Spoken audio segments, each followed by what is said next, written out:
Hey, guys, we are back for our fifth conversation.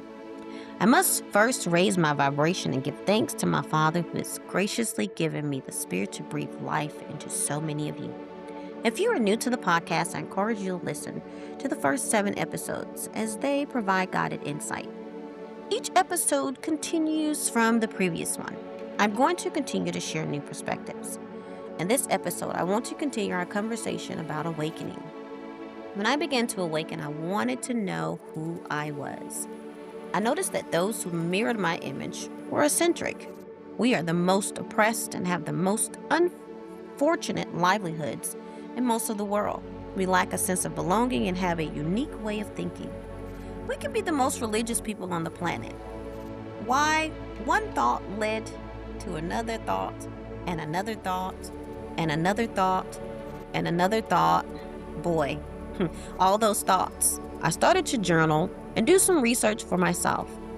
I began to ask questions in my mind and ponder my existence, and it led me on a path of self-reflection. A small, still voice spoke to me and said, to understand the end, you must understand the beginning. Well, that didn't make any sense. How do you start at the beginning of something if you're at its end? Some of you may attest to experiencing the same thing.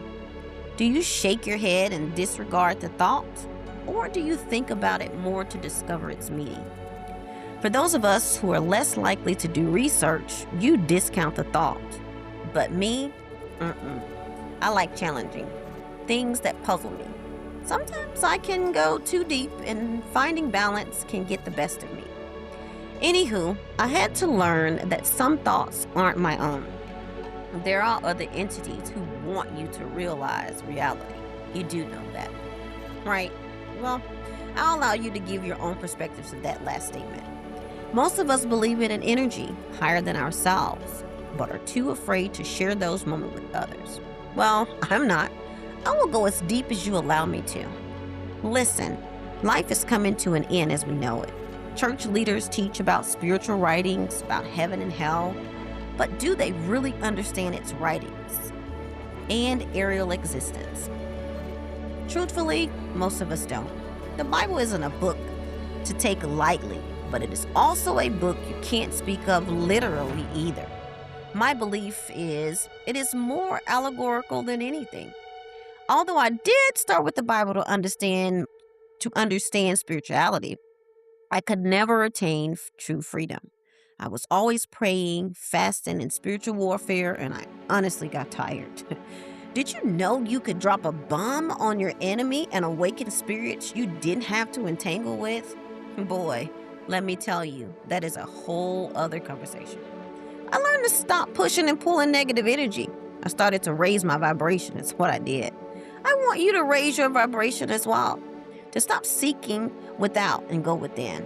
Become aware of what surrounds you, but you won't have to fight everything and everybody. Be paranoid, superstitious, or cover yourself consistently in blood daily. Yeah, I said that. When you know, you know. So, Chameleon, what truly keeps me invisible? Raise your vibration to overstand negative energy. The word descended into our realm to awaken those in the Father's lineage. Then he exited to rise above those considered an enemy to putting on his way of thinking. Think about it. Why are your circumstances the way they are? Why are you eccentric, oppressed, the less fortunate, and have to fight to acquire peace from all those who consider themselves your enemy? Should you be mimicking the mindset of, well, I can't name your energy for you. You must do your research. Some of these things can only be spiritually revealed. I told you not all your thoughts are yours, remember? I'm only here to drop a few nuggets to get you to change your way of thinking, to awaken you. Give you a different perspective. You know, not everyone would arrive at the same destination with the same thought process, but we all have the same desired end.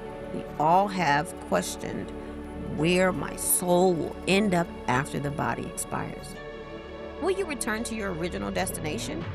You do know you are already immortal living in a carcass called a body. Oh boy, You weren't created to generate wealth, to live as well, you put your title there. It is nice to enjoy affluenza, but what happens when you leave the body? You can't take any of this with you. Solomon said, a fool may inherit it. We've already defined the meaning of that word, haven't we? If you haven't heard the previous conversation, listen to it. We speak of leaving our descendants an inheritance. But what good is it if your child is a prodigal or foolish? All things are wasted. Vanities of vanities, my favorite quote. That's another conversation for a different day.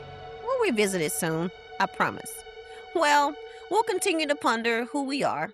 I'll leave you to think about all that I've put into this conversation. As always, don't put too much thought into it. Allow yourself to sit in silence, hear your conscience, and always follow your first mind. You know what that means. You can eliminate failure if you purposely choose to cultivate yourself. I told you before, you create your reality, and your karma returns in the form of what you put into the atmosphere. Your deeds, words, and experiences, all called seeds you've sown inadvertently. You've heard the wise say, you reap what you sow and inherit the hidden iniquities of your forefathers. In the womb, your avatar is cultivated with your mother's emotions and your father's sins. Oh boy, we come out wrapped in sin, born in iniquity. You are docked into this world of sin, shaped with your parents' iniquity. You know those hidden gray areas we want to hide from others? They show up in your children. If you read your Bible, you will find it says the enemy visits the sins of the father down to the 4th generation. Now that is for another conversation as well. We'll get into it, baby steps. The thoughts you think do enter the universe and take on the form of what you were thinking. So be careful. It isn't good to think those thoughts even if you don't speak them. Oh boy. It doesn't matter if it is positive or negative. If it happens to be about someone else or you hope to acquire something, it's coming to pass. It all takes form, believe it or not. Growing up, we would say, if you think something bad, just don't say it. Or, it is better to think it but not say it.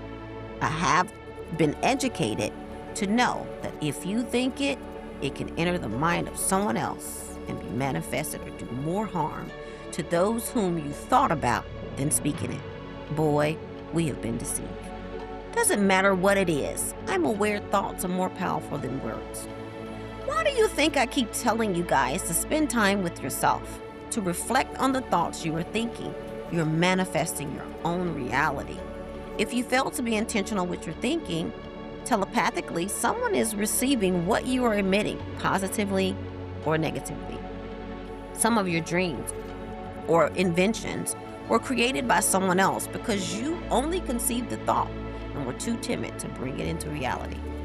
If you read your Bible, you will find it says the enemy visits the sins of your father, down to the 4th generation. Now that is for another conversation. I'm not here to teach you Bible, but I do want you to read it, even if you don't understand it. It works to change you without your consent. Remember, it isn't a book you should take literally, but you should read the book in its entirety. We'll talk about this more in the coming episodes. Religion is one of my favorite subjects. Boy, do I read everything. We shall visit all of my idiosyncrasies and spiritual reads as we continue our conversation. Until next time, keep intentionally thinking about what you think about. Don't forget to share these conversations. Someone else needs to hear it. Talk to you soon.